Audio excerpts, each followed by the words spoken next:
The White House on Saturday fired back at former Presidents George Bush and George W. Bush after they were quoted criticizing President Donald Trump and his impact on the Republican Party in a forthcoming book. If one presidential candidate can disassemble a political party, it speaks volumes about how strong a legacy its past two presidents really had, a White House official told CNN. Story continued below the official, echoing a line of attack Trump used during the Republican primaries and caucuses, added, and that begins with the Iraq War, one of the greatest foreign policy mistakes in American history. Trump has repeatedly and falsely claimed that he was against the war at the time. In The Last Republicans, author Mark A. Updegrove extensively quotes both Bushes on Trump, who at the time of some interviews was campaigning for the Republican Party's presidential nomination.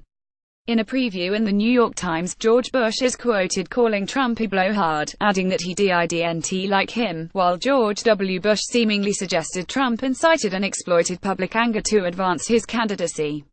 The book's title comes from a quote George W. Bush gave Updegrove when he wondered if he would be the last Republican president.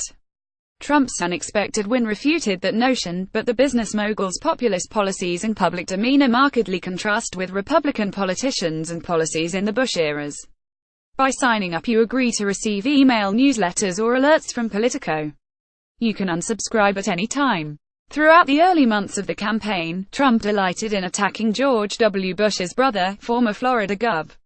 Jeb Bush, labeling him low energy. When offered the chance, Trump didn't shy away from questioning either the 43rd or 41st president, including criticizing George W. Bush's actions in the lead-up to the 9/11 attacks of 2001. Neither one of the former presidents attended the 2016 Republican National Convention, and the elder Bush later voted for Hillary Clinton.